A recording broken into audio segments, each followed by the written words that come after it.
So good morning. I just wanted to do a brief video to introduce to everyone the project that I want to have you do for Slaughterhouse-Five. Um, at this point, as you're basically going into the uh, part of the book where you're about two-thirds of the way through, just wanted to put this out here now so you can start to think about it and start looking for some of the ideas and information in the novel that would correspond to the different things that I'm going to have you do for the project. So for today's class, I want you to review this, and then if you have any specific questions uh, about it, you can reach out to me through Teams um, or through email. And also, I do have scheduled a optional class meeting today, just to touch base. It's been a while since we've talked, and just to get some feedback on some various things as well from you. So you do not have to attend, but if you're available and you'd like to, then I hope to see you there and have a chance to talk to you. So for the Slaughterhouse-Five project, what we're going to be doing is it's a mind-body map. And so this is going to really be like a graphic representation um, of Billy Pilgrim. And so you're going to analyze and illustrate how he's impacted both physically and psychologically through his various experiences in the novel. So the final product is going to be a presentation, and you can choose the format here, what that would look like.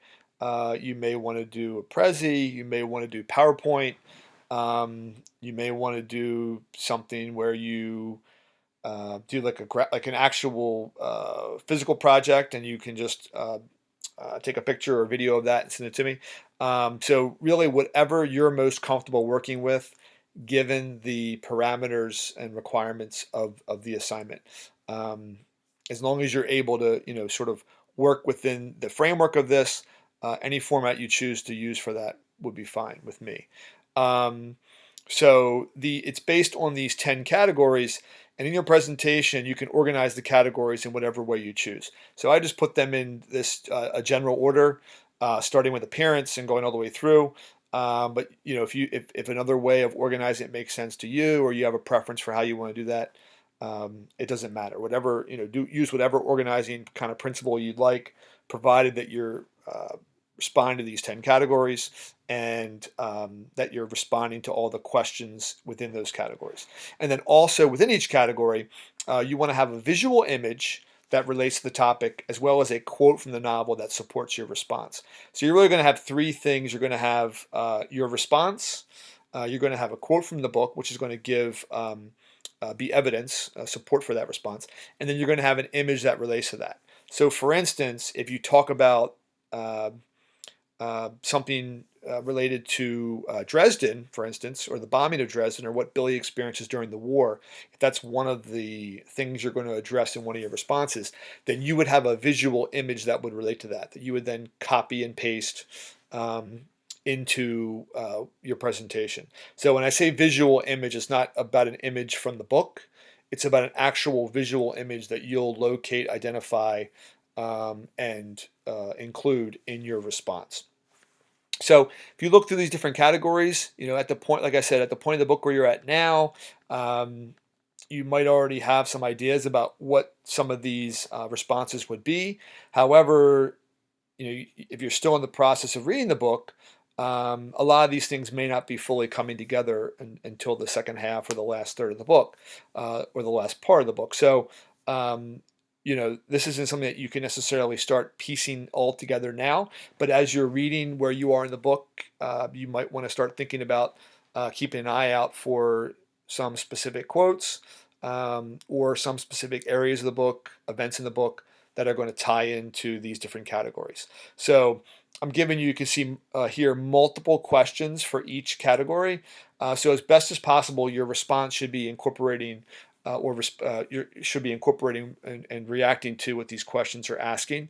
And they're pretty much centrally organized around this idea of, understanding Billy, understanding how Billy is impacted physically and psychologically through these experiences.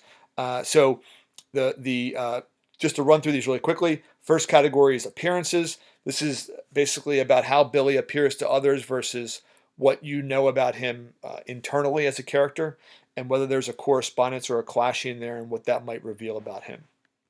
For relationships in general, how does Billy relate to other people, and which relationship do you think impacts him the most in the book? That would be most important to him, or as far as who he is as a character.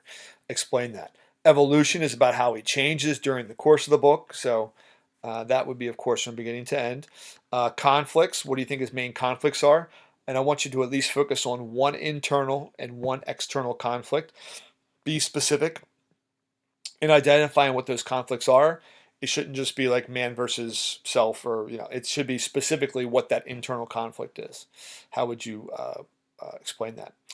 Geography would be about the physical locations in the novel.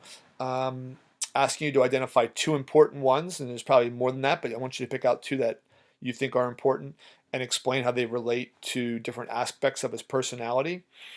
And that could be any kind of connection there. Motivations. So, what do you think really motivates Billy? What are his goals, or what's his most important goal? What is really the driving force of what he does um, or thinks throughout the course of the book? Qualities is like characteristics. What do you think are Billy's most admirable qualities? Um, I didn't give you really a set number here. You just want to have multiple qualities, and then the same for what would be his worst. So putting those two things side by side. So number 8 is symbols. So you want to choose two objects that would be closely associated with Billy, and explain what they symbolize or illustrate about him. Um, 9 thoughts. What thoughts and ideas dominate Billy's mind, and how is he impacted by them? And number 10 would be ups and downs. So this is going to really relate to what Vonnegut was talking about as far as the structure of stories, where you don't have an arc or this valley, but more a story that should be, as a reflection of life, should be a series of ups and downs. So along those lines, I want you to identify 3 high points as well as 3 low points of Billy's life.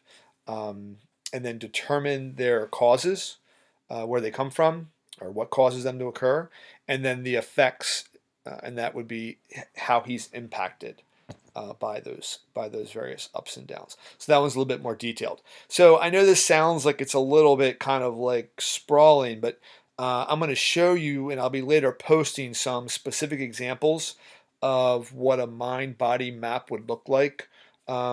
Like I said, you often, if you Google something, so for some examples, you'll see a lot of prezis where it's sort of just like a giant screen, and then it moves from part to part. But this could certainly be done as well on a PowerPoint with different slides. You could be creative, really, like I said, in how you really approach this. So I'll be giving you more information as far as some samples and what that might look like, as well as a rubric for how this will be broken down. I mean, the main part here is going to be content, though, based on how you respond to these 10 areas, these 10 categories. And within your responses, that would also include the visual imagery as well. But as far as and the quotes, but as far as like the written portion of the written content is going to be what's most central to would be most central to your final grade. Okay, so I just wanted to run through that today. Like I said, you want to continue in reading. You want to think about that for today, and keep reading so that you're projected to finish chapter 6 by Friday. At this time, I don't have anything set up. I'm not going to have anything set up as far as like a final a writing prompt, although there will be something, a class assignment that I will have you submit on Friday. But for today, it's just reading, going through the project, thinking about it a little bit, getting some ideas together, and then if you choose to, like I said, showing up at the optional class meeting so we can talk about some things. Okay, all right. Talk to you guys later. Take care. Have a good day. Bye bye.